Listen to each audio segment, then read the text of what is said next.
You ever heard the name Jennifer Schuett? Yes. Did you ever have occasion to come in contact with her? Yes. Tell me about that. No. This suspect has been on the run for 19 years, but in 15 seconds, he's gonna lose control for the first time. There's two sides to every story. There is no other side to the story. If you were to see her, I think you would be extremely proud of her. I really do. She's alive. She's alive. She's alive. Let me tell you, she's alive.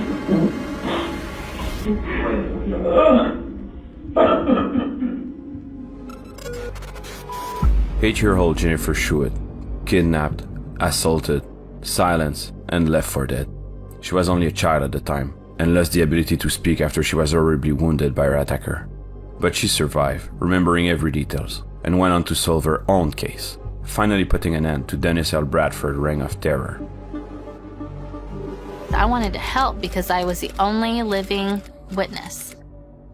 In the small town of Dickinson, Texas, curious little girl Jennifer lives with her single mother Ellen in a small apartment in a bad neighborhood. As far as I can remember back in my childhood, I just didn't like the dark or sleeping alone. So I found comfort in going to bed with my mom. We were all that we had was each other. On August 9, 1990, at 2:30 a.m., Ellen exceptionally asked Jennifer to go sleep in her own room because she needed to wake up early the next morning. Jennifer went to her room and read until she fell asleep.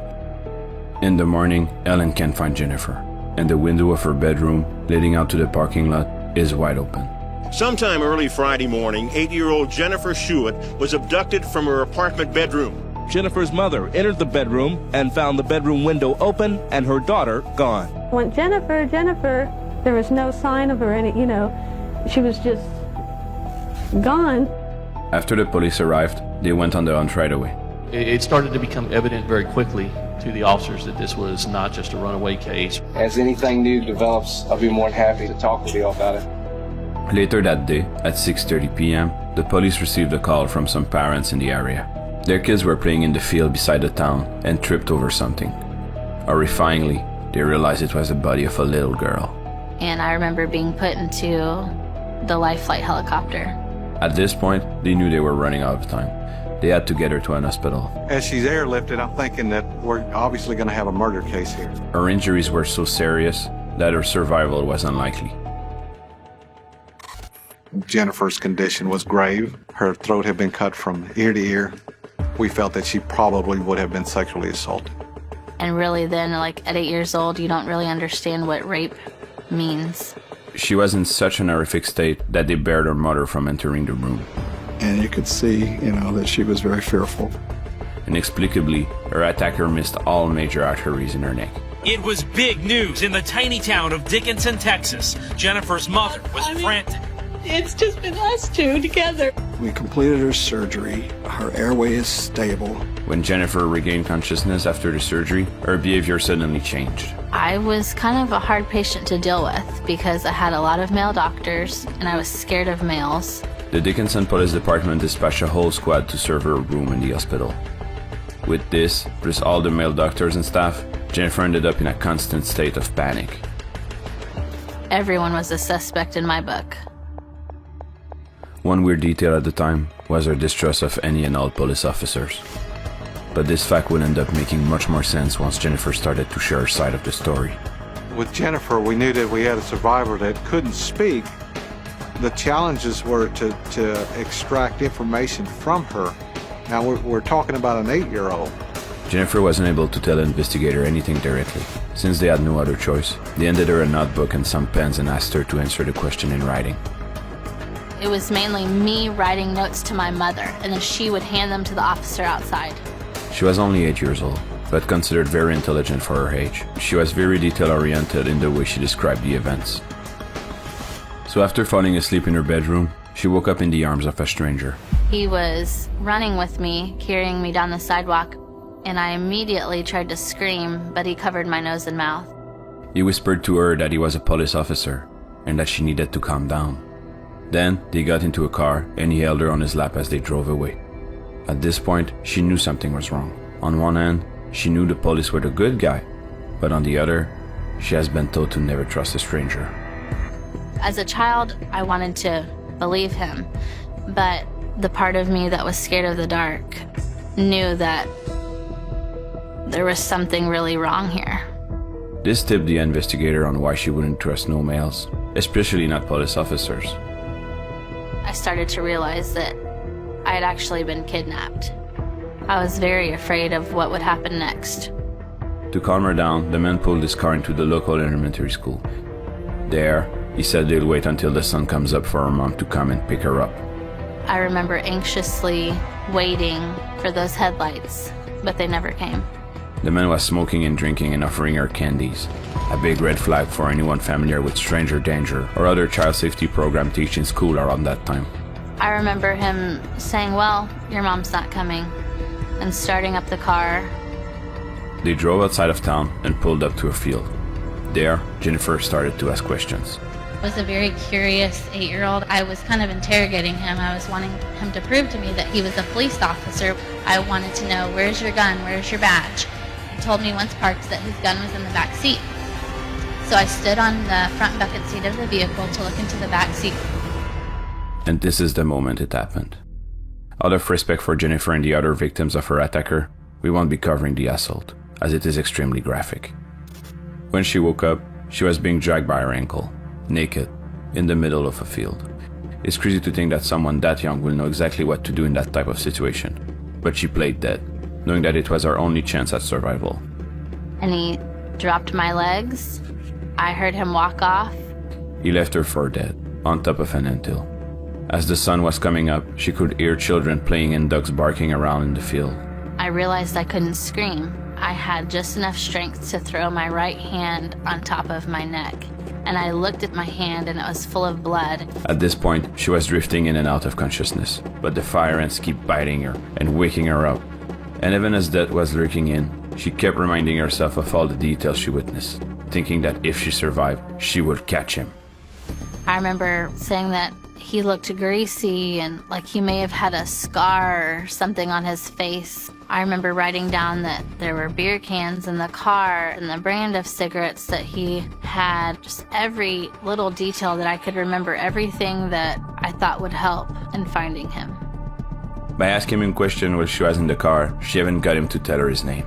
And so I wrote, he said his name was Dennis. A sketch artist was brought in to help her turn her memories into something the police could use. I couldn't talk, and I'm trying to describe a person through notes. Without saying a single word, Jennifer was able to help produce this. But sadly, this didn't sound like a strong case to the police.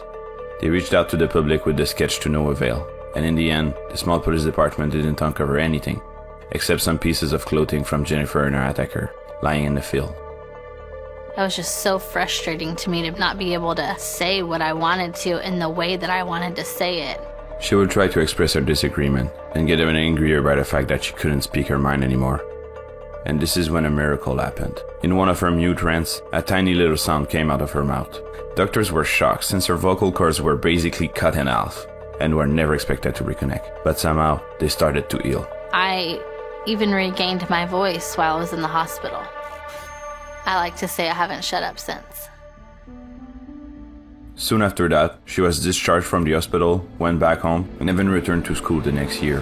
But going back out into this world where you were just so viciously attacked, who would want to go back into that? She wasn't the only one going through trauma at this time. The entire small town of Dickinson followed. Because the whole community was on edge. No one knew who had done this to me.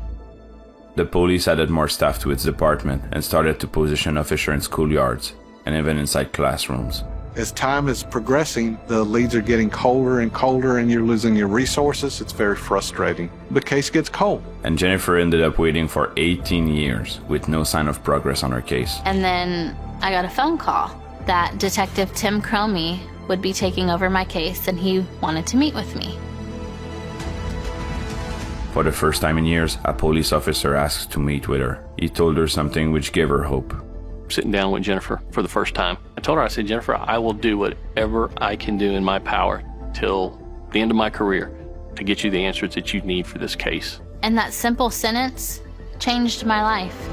I felt like he was as dedicated to the solving of my case as I was. It was a unique aspect of having Jennifer there to help with certain aspects of the case that otherwise we had never known.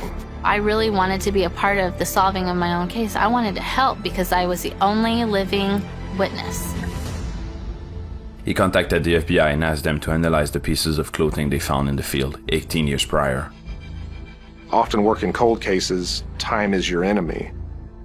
People forget, people move away, people die. This was one of the benefits of time in our case, was the advances of technology in the DNA field. As time went on, and it took so long, my optimism faded. If we didn't get a DNA hit, I wondered if we were ever going to solve this case. The procedures took an entire year, but weren't fruitless. It was 2:30 in the morning. My phone rings, and it's the DNA lab. The DNA examiner told me we got a hit. On September 22, 2009, the FBI gave them a name. Dennis Earl Bradford. Who? Who was that? We never saw that name in a report. When Tim and I made the connection back to the notes that Jennifer wrote saying his name was Dennis. Jennifer was 8 years old, on pain medication, couldn't speak, and then all these years later, for that to actually be the fact. At that point, it was monumental that this girl was so accurate. He was a 39-year-old man from Arkansas who had just been released from prison for another kidnapping. Only 6 months after Jennifer's abduction, he was arrested for attempting to sexually assault another woman in a bar. 7 years after the first abduction, the man went for another woman, choked her, and pulled a knife to her throat, just like he did to Jennifer. And it was from that sexual assault that his DNA was put into the national database that ultimately matched back to the evidence we submitted. They also received a copy of his driver's license from 1990. As you can see, Jennifer's sketch and the driver's license picture are a perfect match. It was almost as if drawing a sketch based on that driver's license photo. It was that accurate. Soon after, the police got a warrant and arrested Dennis. When they called me that morning and told me that they really arrested this person, Dennis Earl Bradford, it was the most surreal moment of my life. We were hoping, most importantly, to get a confession. We didn't want there to be any way this could be beat in court. Forgive me, Mama. I was the little girl out that window. I put her in my car. And she was freaking out, and I told her, please, just don't worry, it'll be all right. I told the little girl that I was a police officer. I told her, and she loved it. And the little girl, she was so scared. I just lost it. I was like a savage animal. Can't force myself to say it. I don't know why. I don't know why. Many times I wanted to just end it. I never had the guts. For the announcement of the capture of Dennis, Jennifer took the stand in front of the media. Above all, I'd like to thank Detective Tim Coney with the Dickinson Police Department and Special Agent Richard Renison with the FBI for all of their hard work and dedication over the last year and a half, and for his promise from day one, never giving up on my case, and for hearing my voice and seeing my determination. She then started to prepare for the trial, in which Dennis would be pleading guilty. Anything to say to Jennifer Sherwood, Dennis? So we were like, wow, how great would it be to pick August 10th, 20 years to the day of the attack, and kind of just come full circle and close it out. I remember staying up late, endless nights, trying to perfect my victim impact statement, just trying to perfect what I wanted to say. I had 19 years worth of things to say to this person. But in the end, that trial never happened, because Dennis hung himself in his cell once he was incarcerated. On the day the trial would have taken place, she went to his grave and read her victim impact statement to him. Dennis Bradford, you chose the wrong little 45-pound, 8-year-old girl to try and murder, because for 19 years, I've thought of you every single day and helped in searching for you. In my heart, I knew you were out there. And now I know, listening to my heart all of these years and never giving up on finding you, I was right. She was wondering if this could give her closure of some sort, if he could hear her from beyond. And at that very moment, she was bitten by a fire ant, just like the ones from that day on the field. To her, this was a sign, the final note to her story. Throughout this journey, I've had two main goals, and they were to find the man who kidnapped, sexually assaulted, and attempted to murder me 19 years ago so that he could not hurt anyone else, and to use my voice in telling my story to as many people as I possibly could in hopes that I may encourage other victims of violent crime to stand up and speak out against criminals. Today, I can say very proudly that I have accomplished both of these goals. I hope that my case will remain as a reminder to all victims of violent crime to never give up hope in seeking justice, no matter how long it may take or how hard it may be. With determination and by using your voice to speak out, you are capable of anything. Even if the scars will never go away, Jennifer refused to let her victim status prevent her from living her life. She even attempted to start a family.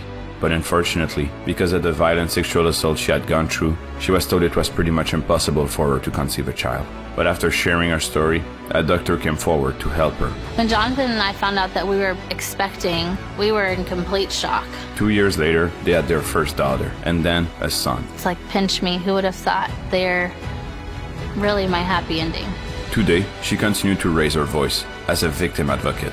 He tried to silence her, but she was always stronger, even as a child. I'm not a victim, but instead victorious.